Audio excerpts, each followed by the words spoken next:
Ci aspettiamo una risposta in tempi brevi. Credo che l'annuncio del Presidente Draghi di metter mano al portafoglio per alleggerire il peso di queste bollette pesantissime sia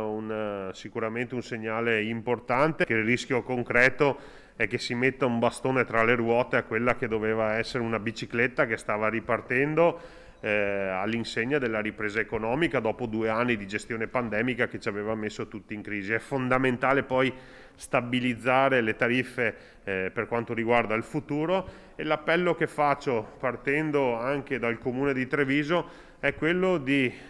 visto che si sono accesi i riflettori sul tema dei consumi e delle tariffe, oggi parliamo di tariffe, noi come Comune di Treviso siamo orgogliosi anche di dire ai nostri cittadini che ci stiamo concentrando sui consumi, tanto che stiamo progettando ben 3 comunità energetiche con l'installazione di pannelli fotovoltaici